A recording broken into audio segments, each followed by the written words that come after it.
So, my name is Hamal, and I'm from BSPT, and my topic of presentation is architect. So, I should start it.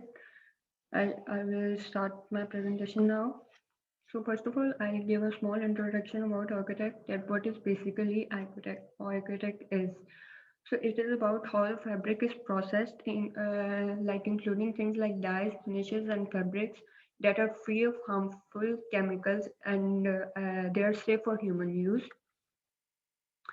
Next is the standard 100 by architects. It is a worldwide consistent that is independent of testing and certification system for raw, semi-finished and finished textile products at all processing levels, as well as accessory materials used.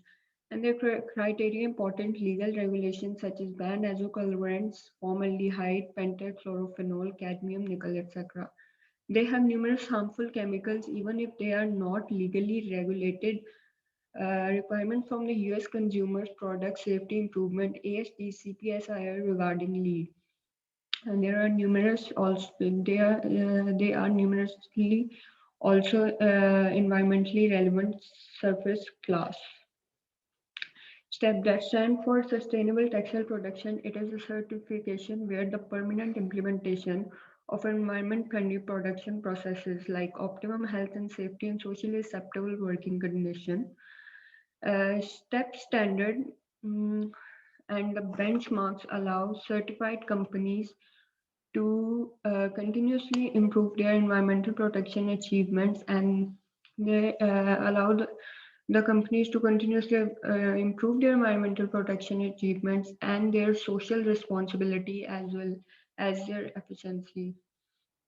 They improve their environmental protection, social responsibility, and efficiency. So the next one is environmental performance, social responsibility, occupation health, and safety, quantity management, chemical management, orchestra environmental management. So there are some principles like following principles therefore applies. First is product class one. These are those textiles that are textile toys for boys, babies, and small children up to age of 3. Example: underwear, romper suits, bed linen, bedding, soft toys, etc. And a product class 2 are textile which are used when intended that have a large part of their surface in direct contact with the skin. Example: underwear, bed linen, terry cloth items, shirt, blouses, etc. Then it comes to product class 3. These are those textiles which are used when intended that have no or only a little part of their surface in direct contact with the skin. Example: jackets, coats, fishing materials, etc. And then last but not the least is product class 4. They are furnishing materials for decorative purposes. They are for decorative purposes such as table linen, curtains, but also textile wall and floor coverings, wallpapers, and all that stuff comes here. Next one is Made in Green. So, Made in Green is a traceable consumer label for sustainable textiles. Each item with the Made in Green label features a unique product ID.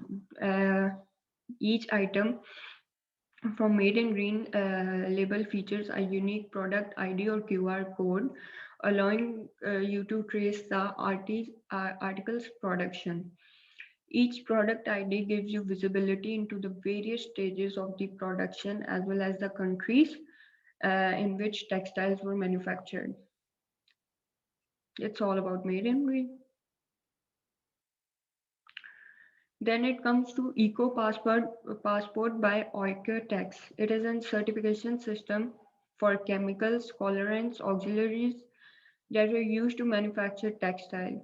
A three-stage verification process analyzes whether the chemical products and each individual ingredient meet specific requirements or not with regard to sustainability, safety, and compliance with statutory regulations. It have stages. There are three stages. Stage one is re- restricted substance list (RSL) and manufacturer restricted substance list (MRSL). MRSL screening. And the stage 2 is analytic verification, and the stage 3 is assessment or on-site visit.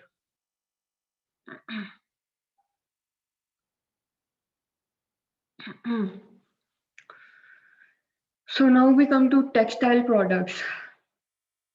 The products which are produced, these are those products which are produced for environmental protection application purposes, known as Oikotek or Ecotech. It actually refers to technical textile that are environmental friendly, like organic cotton, bamboo, hemp, lyocell. It is made from bleached wood pulp. Fiber fibers are environmentally friendly for floor sealing, erosion protection, air cleaning, waste treatment, recycling, depositing area construction, product extraction, domestic water, sewage plants. Ecotech is so for all these purposes, Ecotech is used. Next one is geosynthetic. And geosynthetic is basically it is eco-friendly textile product that are used in landfill.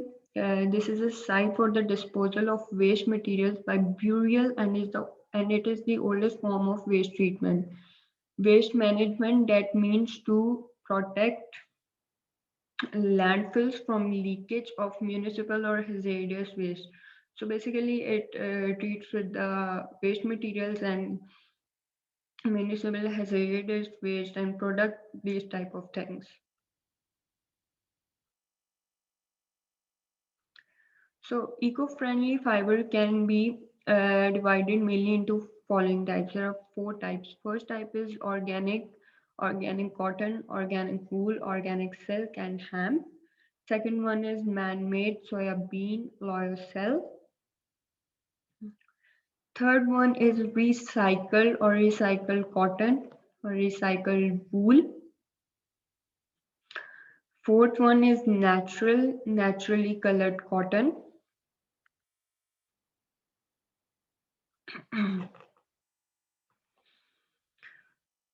So next one we have is organic cotton. Organic cotton, it is basically grown with toxic synthetic chemical inputs. Organic cotton seeds are those that are non-genetically engineered and natural fertilizers are used for growing it. So for their growth purpose, natural fertilizers are used. Uh, less energy and fuel Less energy and less fuel are used in organic cotton farming. It emits fewer greenhouse gases into the air, so it has a lower carbon footprint than traditional cotton farming. So they also reduces water consumption and toxic runoff. Bamboo is normally grown with few chemical inputs. It is only grown with few chemical inputs, so it has antibacterial properties and it's biodegradable. While hemp is a renewable one that requires little or no pesticides and it grows without fertilizer. The good thing about it is that it doesn't diminish soil nutrients, and organic wool is that wool which is not exposed to any chemical. It is not exposed to any chemical like pesticides and furthermore chemicals. Lyocell. So lyocell is fully biodegradable and is a form of rayon which is made from natural cellulose wood pulp. And during manufacturing of lyocell, it uses less toxic chemicals. Toxic chemicals are used in very low amount in a closed loop process. Soybean fiber is a byproduct of soybean while processing for food purpose. So that's about all lyocell. And recycle cotton. So in recycle cotton, it is an eco-friendly one. It is made from recovered cotton that would be cast off during spinning, weaving, knitting, or garment cutting process. Recycled polyester is another example in this concern. This eco-friendly recycled polyester is certified by SGS and Oikotex. The other one is uh, the other one is other mentionable eco-friendly fibers are Lanpur and Inago fiber. Lanpur is an eco-friendly one from the pulp of sustainable whitefield trees, and Inago fiber is fermented from plant sugars in corn. So EcoFi is undoubtedly an interesting one. It is an interesting one as it is a polyester fiber that is made from recycled plastic bottles. There are bamboo, bananas, pineapple fibers that are actually new innovated eco-friendly fibers. The related industries with these eco-friendly fibers are fashion industry, apparel industry, home furnishing industry, hygiene industry, healthcare industry, medical textile industry, eco-packaging industry, and many more like that. And they are still growing and growing and growing. So, the other point is this world is facing a huge destructive situation. This is facing a very disastrous situation due to the vast use of her inimical textile and other products. In the different stages of processing of textile materials, it is being harmed very, very badly. Architect can be a great relief for her in this condition. So we are facing from disaster situation. So only there is a relief for this condition is architect. So architects. To be further explain about Architects is that it is an international association for research and testing in the field of textile ecology headquarters that is in Zurich. It was developed in 1992 by the Houston Institute and Institute for Ecology, Technology and Innovation in Vienna, Australia. The Architects 100 was made, it is made to test textile for harmful substances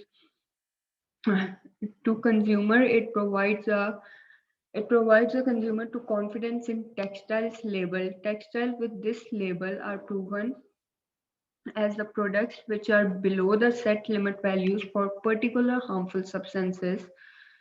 The actual use of the textile is always focused when architects testing for harmful substances is done. The actual use is then focused when it is almost done. The more intensive the skin contact of a product, the, when the more intensive skin contact of a product is, uh, and the stricter the human ecological requirements to be fulfilled. So the ecological stricter for the human ecological requirements have to be fulfilled. The requirement for certification of textile products according to Architect standard is that all parts of an item have to meet the criteria. All parts. So there all parts have to meet their criteria without any exception, and that means with the outer material also showing threads, lining, prints, etc., as well as non-textile trims and accessories like buttons, zip, fasteners, rivets, etc., and all that. So the next point is it works for testing. It is basically used for testing and certifying the production environment of a production site. If a company requires both the Architect Standard 100 and Architect Standard 1000 and Architect Standard 100 for a product, then the product can be labeled with the Architect Standard 100 plus. When there is need of both Architect Standard 1000 and 100, then product is labeled with Architect Standard 100 plus. This means that the product was tested for harmful materials and was produced in an it is tested for harmful material and it is produced in eco-friendly and socially acceptable manner. So now it comes to an environmental sustainability. Nowadays, environmental sustainability is a big and hot issue. So the textile which applies towards environmental production from toxic and hazardous waste or hazardous material or waste products called as oikotech. Nowadays, environmental sustainability is a big issue. So whenever a textile applies toward environmental protection from toxic and hazardous materials and waste products, causes Oikotex.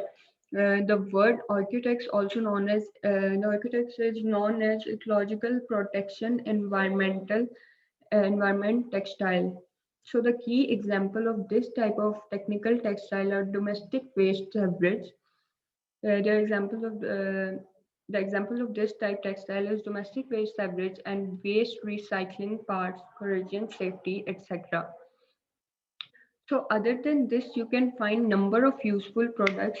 We can find number of useful products under geotech, pactech, agrotech, textile category, and there are some other categories in which,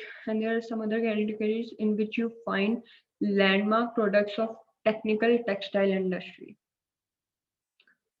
So now it comes to workshop of architects. Ministry of Textile and FICCI are jointly organizing a workshop on strengthening government industry consumer partnership on agrotech and agrotech textiles here tomorrow. So Ministry of Textile are organizing a workshop on this strengthening government industry consumer partnership between agrotech and architect textiles. The senior officers from the central and state government will address the delegates. So senior officers will address about this all delegates. So over 100 delegates from various sectors. There are 100 delegates from various sectors like agriculture, state government, agricultural universities, forest departments, and industries are attending the workshop. All of this will attend the workshop. It is working. So now we comes to conclusion. The conclusion is that there is no doubt that the demand for technical textile industry is increasing day by day. It is increasing horribly and it is increasing very fastly. But the cost effectiveness element, but the cost effectiveness element is normally missing in this type of textile industry. This is why we can have a massive price. So that is the reason that we can have a massive price difference if we compare it with the conventional textile product. We'll have a price differences in this because of cost effectiveness element is missing in this. Although the value or benefits which we are getting from the technical textile products are great, the value and benefits we are getting from this is great, but we will have a price issue sometimes. So, but high prices and lack of proper knowledge sharing about the technical attributes of the product is missing. But if we have high prices, then and lack and knowledge is not properly shared of technical attributes, that will be missing, so it will be a disaster. So that's why most of the high feature products couldn't survive or give the expected results. So that's why if we have the high feature products but there's not a proper knowledge about it, it cannot survive in the industry and it will not give us the expected results we are expecting from that. So low prices are better, but the knowledge about the product should be proper. That will give the good results. Otherwise, it couldn't survive. Thank you. That's it. I'm done with my presentation. I hope you like it. Thank you. Allah Hafiz.